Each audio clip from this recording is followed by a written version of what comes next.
Welcome back friends. Let's start Linux phase one. Phase zero में हमने सीखा कैसे हम लोग लिनक्स बूट कर सकते हैं, VMware सेटअप करना, ये सारा कुछ हमने फेज जीरो में सीखा है। लिनक्स इंस्टॉल करना, तो जो टॉपिक है हम लोग का Red Hat Enterprise Linux training course, beginner to advance, zero to hero. तो ये टॉपिक पे आगे बढ़ते हैं। हम लोग फेस वन स्टार्ट करेंगे। फेस वन है लिनक्स बेसिक्स। तो यहाँ पे हम लोग थोड़ा सा थ्योरी पढ़ लेते हैं और तब तक हम लोग एक बार सिस्टम को स्टार्ट कर लेते हैं अपने। तो मेरे पास है RHEL 10। हम लोग पूरा कोर्स अपने RHEL 10 पे देखेंगे, पावर ऑन कर लेते हैं और थोड़ा सा डिस्कस कर लेते हैं अपने सिस्टम के बारे में। तो ये जो नोट्स है, ये नोट्स मैं डिस्क्रिप्शन में भी डाल दूंगा और मेरे वेबसाइट पे भी रहेंगे, वहां पे भी जाके आप चेक इन कर सकते हैं। सो लिनक्स फेज वन में हम लोग सीखेंगे फाइल सिस्टम कैसे काम करता है, एब्सोल्यूट पाथ और रिलेटिव पाथ क्या होता है, परमिशंस, रीड राइट एग्जीक्यूट कैसे काम करता है, और यूजर्स और ग्रुप को कैसे हम कॉन्फ़िगर कर सकते हैं, शेल क्या होता है, इन्वायरमेंट वेरिएबल्स क्या होते हैं, और लिनक्स कमांड की स्ट्रक्चर कैसे होती है। तो चलिए बिना टाइम वेस्ट किए शुरू करते हैं लिनक्स फाइल सिस्टम हायरार्की। तो लिनक्स में कुछ ट्री स्ट्रक्चर में ऑर्गेनाइज्ड होता है। ये जो ट्री स्टार्ट होता है वो रूट, और लिनक्स में हम लोग जो भी बोलते हैं फोल्डर या फाइल सिस्टम, वो डायरेक्टरी बोलते हैं फोल्डर्स को।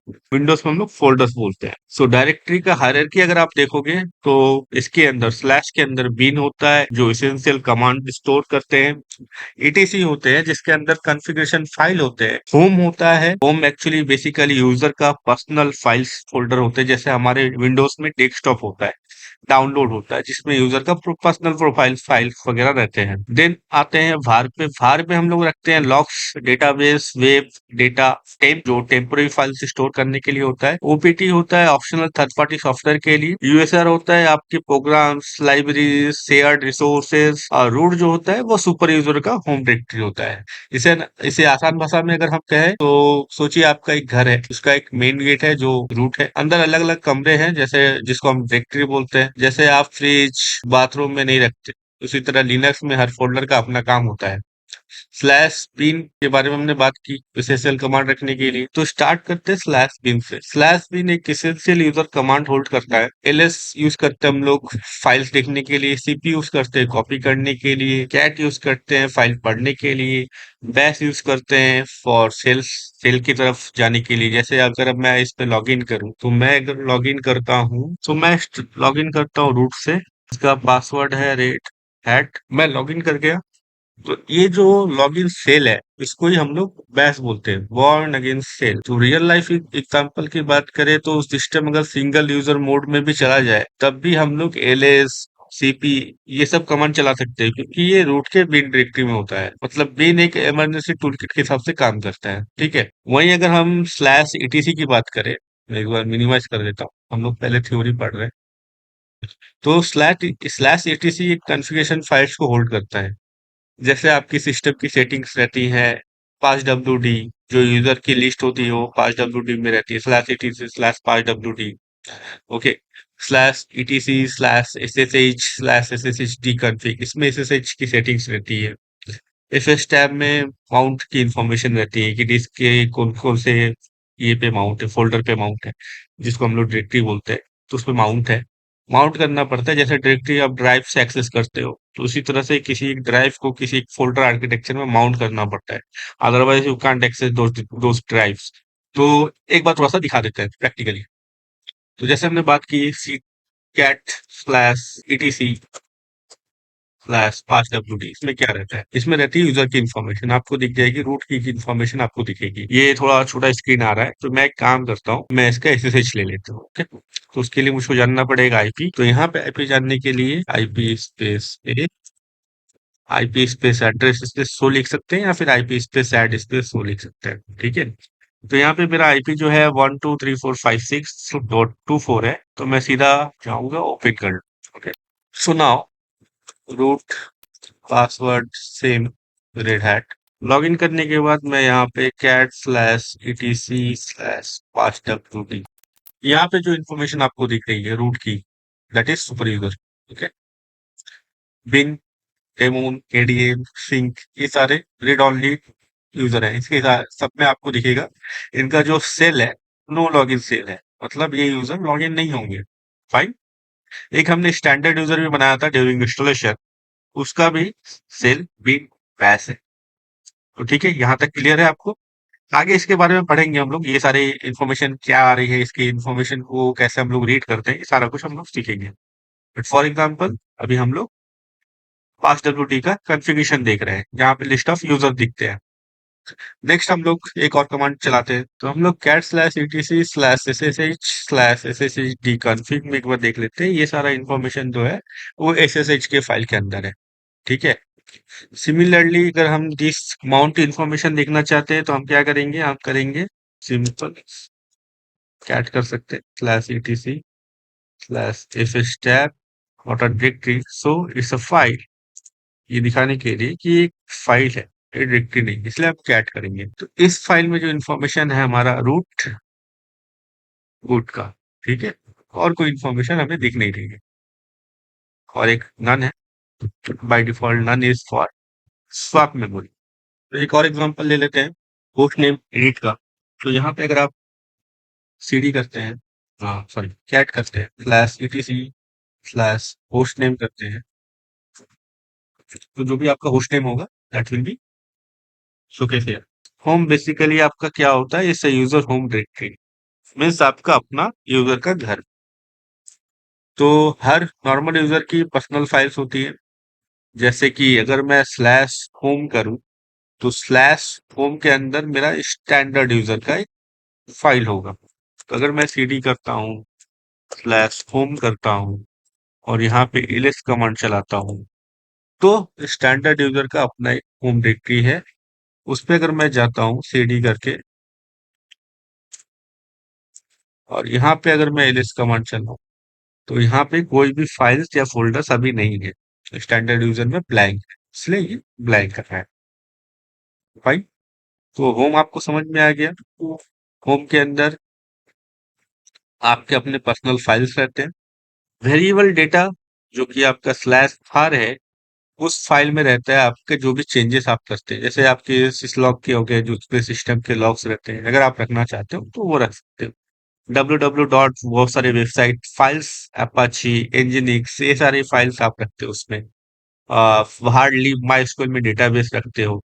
तो रियल एग्जांपल ये है कि अगर आपकी वेबसाइट है, वेबसाइट सर्वर बना रहे हो, वेब सर्वर बना रहे हो, तो बाहर www में बेसिकली होंगे।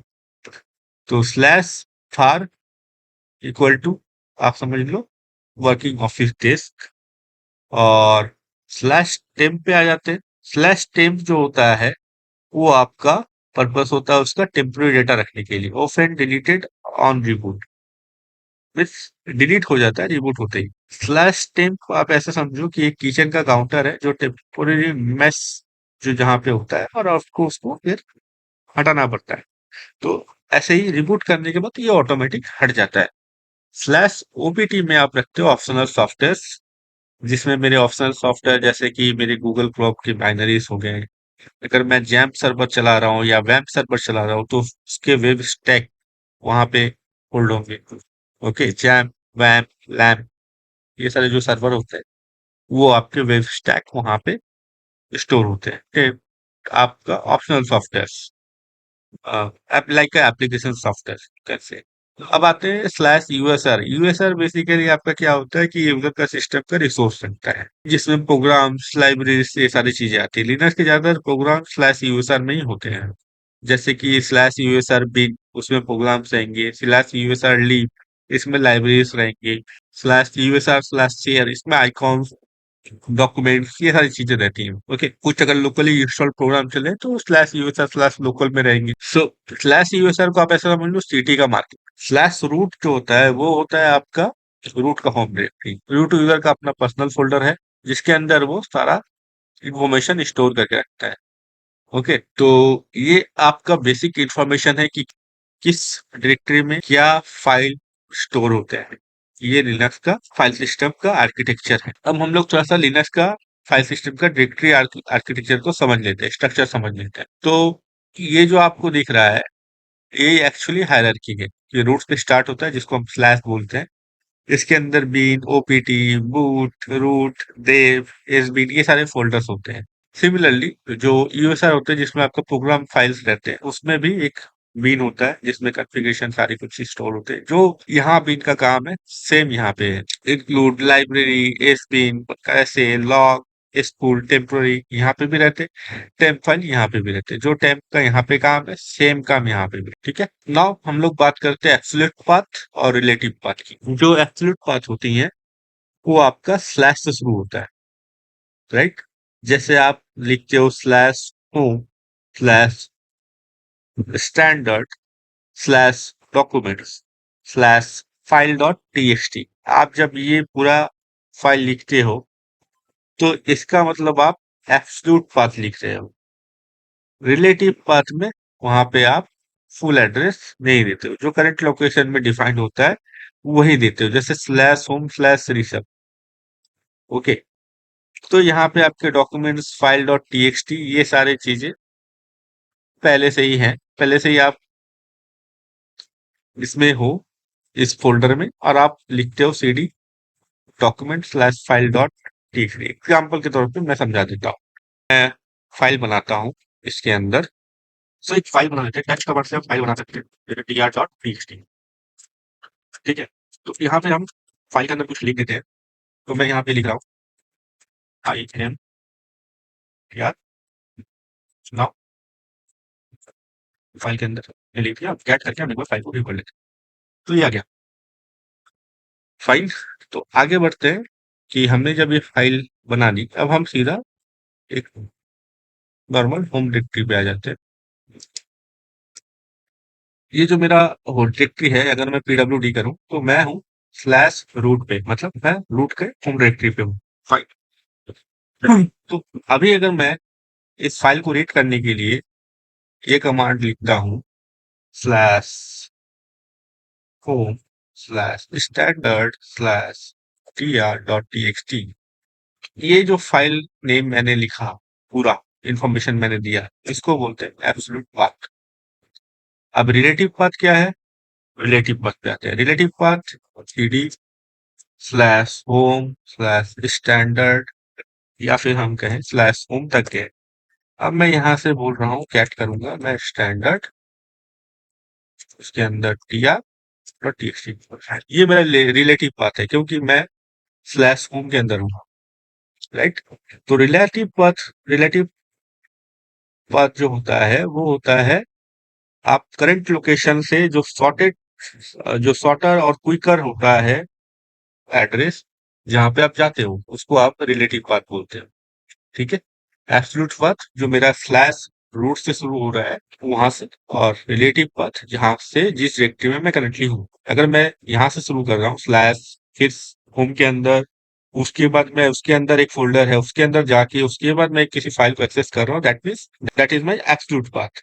और अगर मैं स्लैश होम के अंदर जाके कोई एक फाइल को एक्सेस कर रहा हूँ, that is my relative path, क्योंकि मैं रूट के अंदर नहीं हूँ, मैं स्लैश होम के अंदर बैठा हूँ, उसके बाद मैं एक्सेस कर रहा हूँ। यहाँ तक क्लियर है?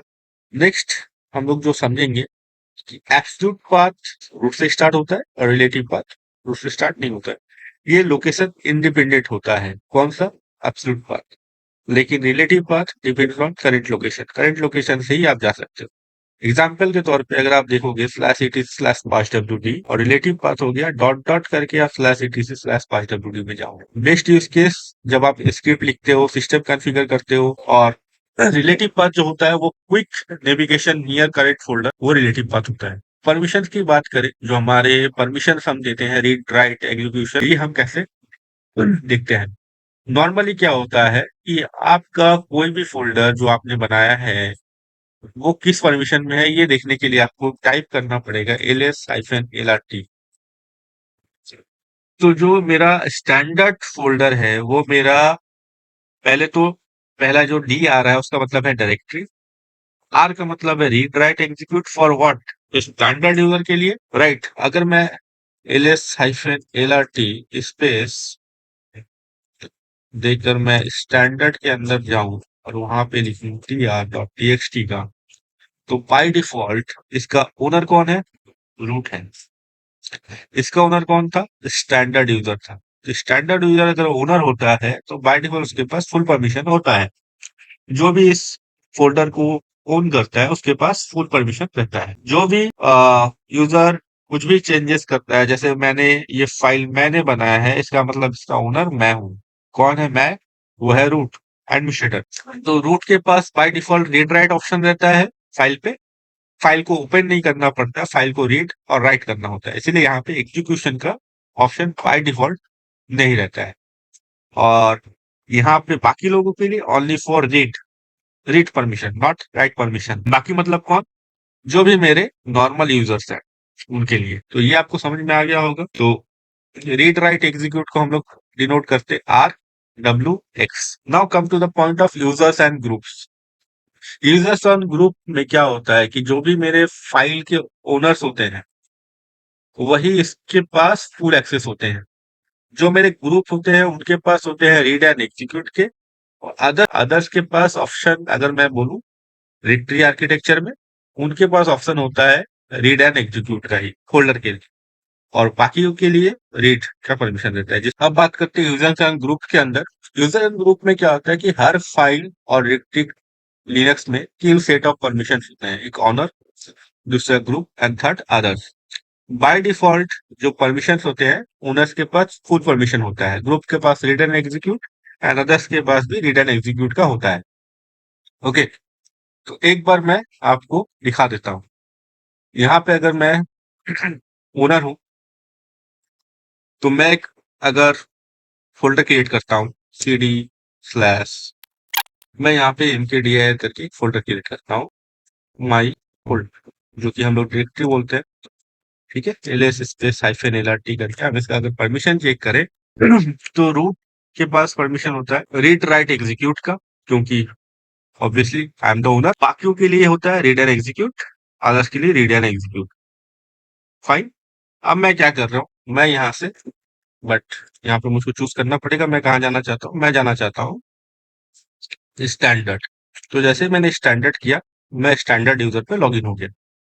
राइट। अब मैं अगर यहाँ पे जाऊं cd slash root slash home slash cd slash root slash my folder, यहाँ पे मुझको बोलना परमिशन डिनाई। क्यों? क्योंकि मेरे पास रूट का एक्सेस नहीं है, तो मैं उस फोल्डर को एक्सेस कर ही नहीं सकती। ठीक है, यहाँ तक क्लियर है?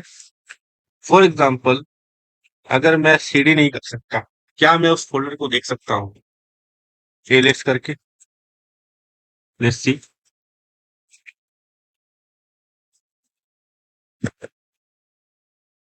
मैं रूट के अंदर ही नहीं जा सकता क्योंकि रूट तक मेरा परमिशन नहीं है। अब फॉर एग्जांपल मैं यहाँ पे एक फोल्डर बनाता हूँ mkdir doc. Okay, ls hyphen lrt। तो डॉक का परमिशन क्या है? रिटर्न एग्जीक्यूट एंड किसने इसको किया है? स्टैंडर्ड ने बनाया है, और ये फाइल रूट ने बनाया था। तो यहाँ पे जो ओनर है उसके पास फुल परमिशन है, इस फाइल में जो भी चेंजेस करना कर सकता है। अब वापस मैं प्रोसीजर करूंगा या फिर मैं यहाँ से एग्जिट करूंगा।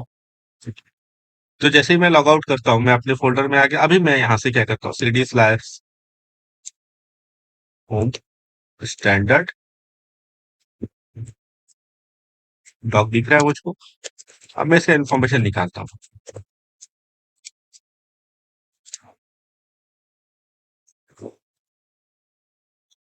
डॉक के लिए, बाकियों के लिए जो परमिशन था वही है, क्योंकि मैं एडमिन हूँ तो मैं इसके फोल्डर को एक्सेस कर सकता हूँ।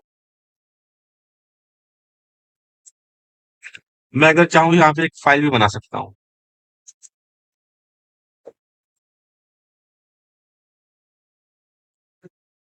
ठीक, मैंने एक फाइल भी बना दिया। सो ये जो पूरा पूरा ओनरशिप का मामला है, एडमिनिस्ट्रेटर किसी भी स्टैंडर्ड यूजर के पास जा सकता है, स्टैंडर्ड यूजर के फाइल फोल्डर एक्सेस कर सकते हैं, लेकिन स्टैंडर्ड यूजर एडमिन के फाइल फोल्डर को एक्सेस नहीं कर सकता है। नेक्स्ट हम आते हैं कि अगर मैं एक यूजर बना दूं, फॉर एग्जांपल मैं एक यूजर ऐड करता हूं, इसका नाम मैं देता हूं जे। ठीक है, यूजर ऐड करता हूं जे। इसका एक पासवर्ड सेट कर देता हूँ।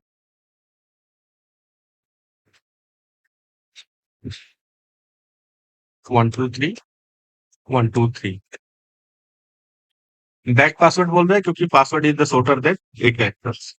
फाइन, पासवर्ड बन गया। मैं वापस स्विच यूजर करूंगा जे पे। मैं जे पे आ गया। जे अभी ट्राई करेगा होम डायरेक्टरी। किसका होम डायरेक्टरी? स्टैंडर्ड यूजर का। फंक्शन नहीं।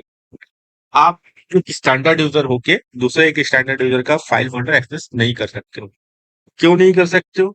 फर्स्ट, आप ग्रुप में नहीं हो। दूसरा, आप उसके ओनर नहीं हो। स्लैश होम स्लैश स्टैंडर्ड के मैं ओनर भी नहीं हूँ और ना मैं उसके ग्रुप से बिलोंग करता हूँ। ठीक है। तो यूजर एंड ग्रुप की आर्किटेक्चर को हम किस तरह से सेग्रीगेट कर सकते हैं, इसका एक बहुत बड़ा प्रैक्टिकल है जो हम बाद में डिस्कस करेंगे। ओनरशिप कैसे वर्क करता है, ये सारा कुछ। तो यहाँ तक होपफुली आपको क्लियर है। ठीक है। तो ये सिर्फ एक बेसिक इंट्रोडक्टरी वीडियो था फॉर ओनली फॉर थ्योरी, ताकि आपको समझ में आए कि लिनक्स का फाइल सिस्टम आर्किटेक्चर और यूजर ग्रुप और ओनरशिप कैसे काम करता है। होपफुली आपको वीडियो अच्छा लगा हो तो आप लाइक करें, सब्सक्राइब करें चैनल को और ये वीडियो बाकी अपने दोस्तों के साथ शेयर करें। Thanks for watching.